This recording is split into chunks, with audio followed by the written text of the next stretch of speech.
The central government thinks that young people's incomes should be raised to reverse Japan's birth rate, stating our traditional measures to raise the birth rate have focused on helping people raise children and get married. This is the Minister for Child Related Policies, which is a new position that was created in Japan because of the serious issue of the declining birth rate. I maybe the minister or the new minister listens to Ninja News Japan. I don't. I want to do it. I told you so. I have been complaining essentially that their focus on the birth rate seems to be on helping people raise kids, not actually getting people to a position where they want to have kids in the first place. Like, it's great to have all these policies to help people raise children. It is completely pointless to have a policy to help people raise children if they don't have children in the first place. So at least the government seems to be shifting their thinking. They're starting to get the right idea. And that is very important because that is the shift that is going to make the change. Now, the first thing, raising incomes, yes, if you raise incomes of people, they are more likely to have children. But they're still missing the core element that I have said on Ninja News Japan a million times, so much so that I almost was getting ready to say, like, I'm not going to talk about it anymore. They have to have a shift in work culture in Japan so that young people, or just people in general, have time off to form human relationships. The work culture in Japan is designed to keep you in the workplace an exorbitant amount of time, so much so that it's actually pointless to form any sort of actual relationship with another human being. So more money is step one, because then if I have money, I can do stuff. But the next step is I need to be able to have time to do stuff with all that extra money I'm making. So I think the government is shifting in the right direction. The new minister for child related policies has the right initial idea. They need to take a step further. The problem is the step further is work culture in companies in Japan that have you work unnecessarily long hours to no benefit, because all the people I know who do work actually these stupid hours in Japan, they say they don't do anything. They're productive for about 6 hours a day. And then after that, they don't do anything. This matches up with the timing of a survey of unmarried people who are under 30. It turned out half of those people under 30 who are not married do not want children, primarily because of economic concerns.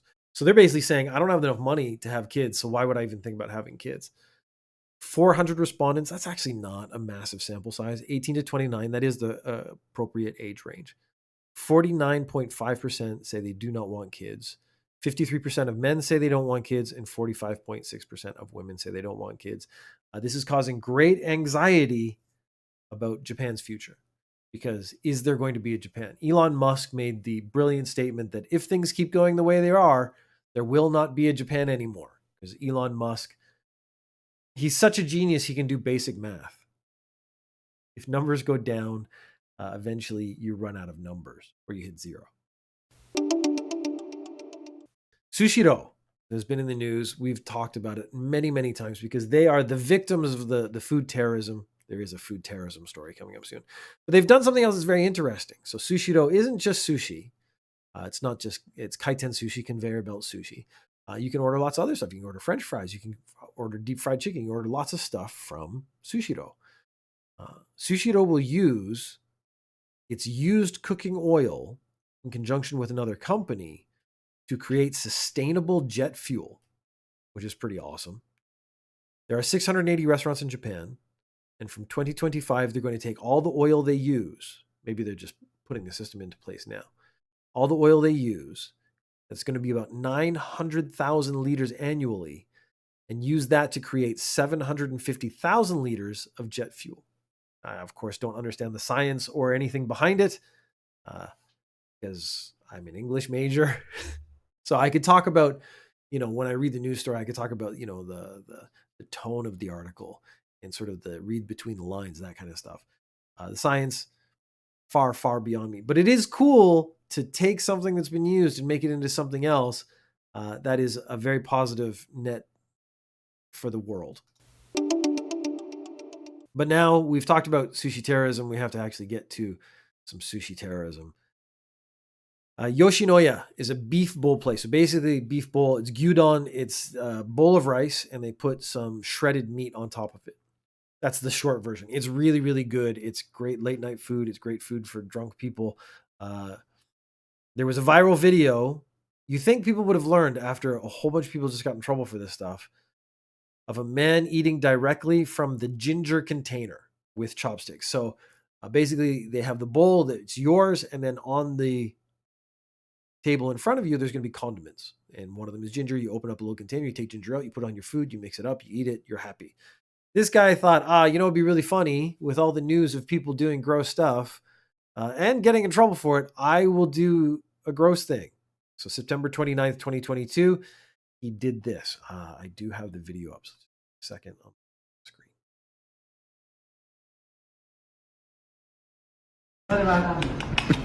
So it's the man. He's got the bowl up near his face. He's eating it. He's got his chopsticks up. He's eating it like they do. I would actually say in the Chinese movies when they're really hungry, they just shovel the food into their mouth. He's not actually eating that much.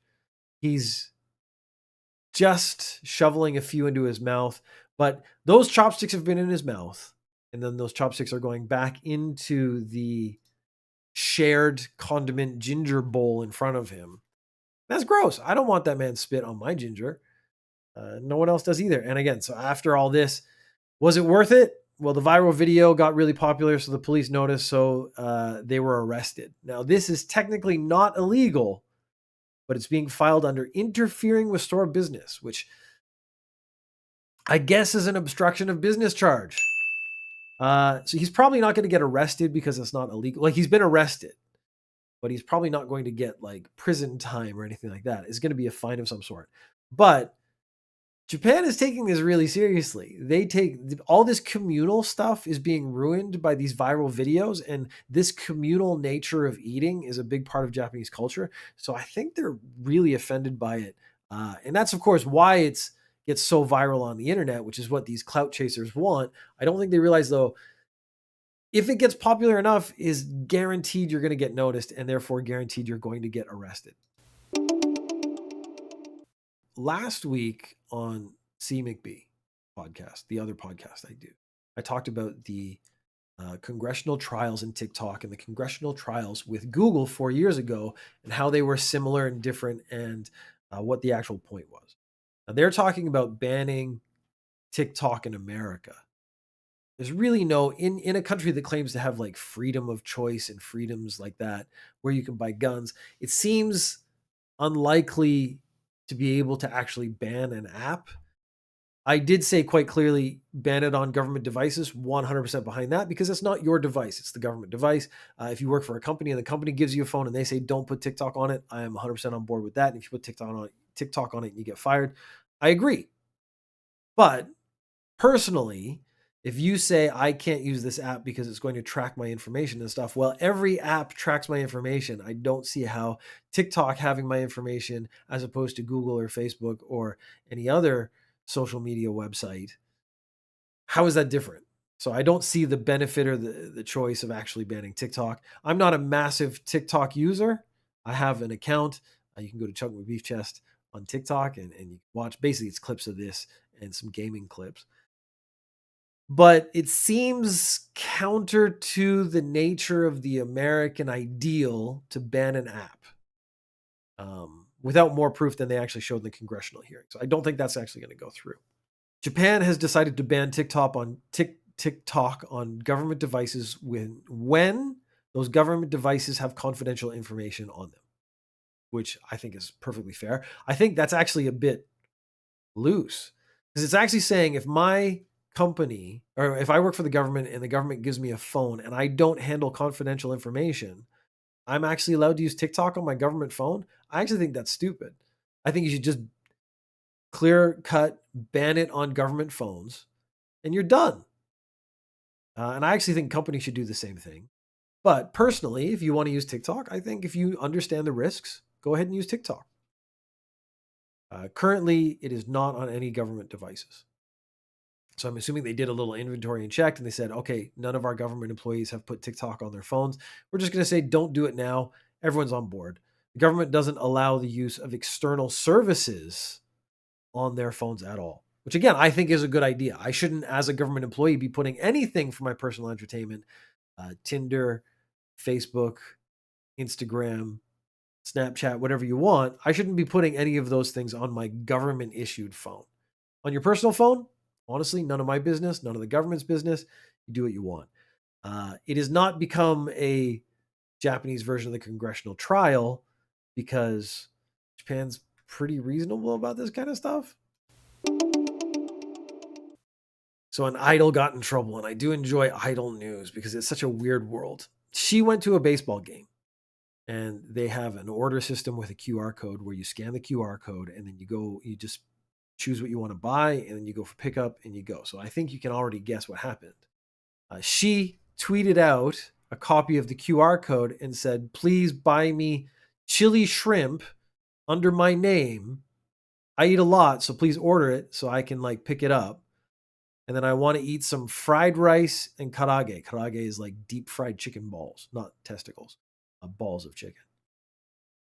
So, of course, fans who are paying attention to her tweets constantly bought her a ton of food. Then a whole bunch of other fans complained. It's like, this is abuse of your fandom. This is the fandom of idols is taken very seriously, and there's a lot of rules and stuff. You can't have a boyfriend and stuff. We've talked about that in the past. You have to like a lot of them. You have to maintain a certain weight. There was an idol group that actually was complaining about that recently, that they weren't allowed to eat and stuff, and it was unhealthy because they had to maintain a weight of like 40 kilos, despite the fact the girls were all really tall. So it didn't really make sense. The management company has already made her apologize for the trouble she caused. I found this interesting because I stream on Twitch. I don't have a massive fandom on Twitch. I'm actually streaming to Twitch right now as I record this podcast. But if a girl did the same thing on Twitch, there would be no comment because it's almost expected. But as soon as you have a management company behind you, there's a certain amount of decorum and rules that need to be put in place. So you have to be careful of that. I found that interesting because if she had just been independent and she had been streaming or live streaming, that kind of thing, and that was her career choice, she would have been fine. But because she has a management company behind her, she has to follow certain rules. She does something bad, it makes the management company look bad. This is the kind of thing. There was the girl who was a pro gamer and she started crapping on short men. She got fired because essentially her pro gaming career was linked to a company. And as soon as she got shitty with, I keep thinking I have an earthquake, but it's actually just big trucks going by. In Japan, there are things called advertising trucks, and they're basically just rolling billboards. They're trucks, and then instead of actually carrying cargo, they put a big sign on the back where the car is, the trailer, and they light it up. So it's basically you can see it. Some of them will play music and stuff. There's sound laws you have to be careful of. In Tokyo, you see a lot of these. Probably more than I've seen a few around where I live and where I work, but in Tokyo you see a bunch of them. And the rule is that if you want to have a rolling billboard, one of these advertising trucks in Tokyo, it has to be approved by the city. So I can't have like my OnlyFans with my like butthole on a billboard rolling through the downtown Tokyo. That has to be approved, and they'd be like, "Oh, Peter's butthole is gross. We don't want that on a billboard." And OnlyFans isn't like the appropriate thing to be advertising, all that kind of stuff. So that makes sense. There is a loophole though. And they actually sorry, I have to say before that, they actually deem advertising host and hostess clubs kind of the same thing. Kids shouldn't be like being encouraged to go to host clubs. It's not really the best way. It's not, it's seedy. How about that? And so you shouldn't really be advertising seedy stuff on the streets around Tokyo where everyone can see it because that's not really cool. But there is a loophole, and the loophole is if your truck is not registered in Tokyo, it doesn't have to like follow these rules. So I get my truck in Chiba and I register it there and I make it an advertising truck, and then I start advertising a host club in Tokyo because it's a Chiba truck, it doesn't have to be registered. So the local government in Tokyo is like, well, that's not cool because they're still doing the thing we don't want them to do. They're advertising the stuff we don't want them to advertise. So what we need to do is close that loophole. So now they're currently talking to neighboring districts and saying, can you make the same rules we make so it's like cohesive? And if everyone has the same rules, then even if you have a advertising truck in Chiba, you're not going to be able to roll it into Tokyo and advertise stuff we don't want people to advertise. That's interesting. I didn't actually think that there would, these are local laws and rules that I didn't know about. I've seen the advertising ones. Usually it's for, I don't actually know what it's for. It's usually got like little anime pictures on it, but I think it's actually a hostess club and they're trying to like soften what they're doing. It's really hard to tell because they roll by and I don't pay attention. Then I'm like, huh, what was that? That's how effective that advertising actually is. A great way to get the internet to sort of dunk on your shit is to tell the internet to not dunk on your shit. That is actually a guide. So if I said like, hey, please don't say anything negative about Ninja News Japan, I would expect the next day to be at least one negative comment about Ninja News Japan somewhere on the internet. And then if that got popular, uh, it could actually, again, go in viral, but in a negative way for me. Maybe I should try that. Maybe that's the problem is I keep like not pushing people to say anything positive or negative. But if I said like, oh, you please only say positive things about Ninja News Japan, and then people would all say negative things, it would go viral, and then more people would come to the show. I think I just found my way to get famous, which is pretty awesome. The producer of the Kamen Rider movies. Kamen Rider is one of these. It's like Sailor Moon. It's a character, and he is a regular person, and he transforms into a hero, usually with some complicated toy that you can sell to children. The movies are essentially extensions of the kids' show, so they're not great movies. They produce them probably 2 or 3 a year. They're not great. I mean, I'm not shitting on them. They're for kids. Kids enjoy them. That's great. If you're going to talk about quality cinema or filmmaking, these would not fall into the art category of that. But that's not to say it's a bad thing. As long as it makes kids happy, that's all you're really looking for. The thing is, people grow up and they still love Kamen Rider, so they keep talking about Kamen Rider and they still go to the movies, but somehow they haven't really stuck in their head that because I've grown up, these movies should grow up with me, whereas the movies are actually servicing a group of, let's say, 8-year-olds, and the group of 8-year-olds stays the same every year. It's just new 8-year-old.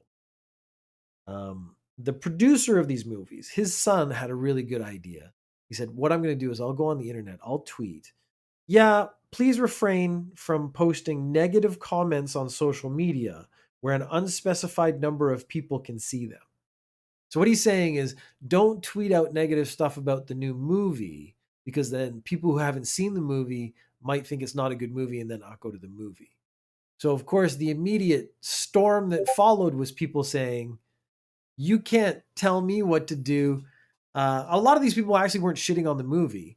They were just shitting on the comment. They're like, if you basically what you're saying is only say positive things about this film, well, that's not really fair. You can't tell people to not do that. If it's not a good film, people should know it's not a good film. So maybe you should focus more on making quality films. But this isn't even like the director or someone involved in the movie in any real way. This is the producer of these films, his son. So I'm assuming that his whole lifestyle is actually built on the fact that these franchises are successful. He wants people to only say good things so that his dad can make more money, so that he can have more money sent to him or whatever that relationship is. But if you want to make stuff and put it on the internet, an important piece of information to keep in mind is do not tell people to not do things on the internet because the internet is inherently contrary. They will naturally do the thing you tell them not to do.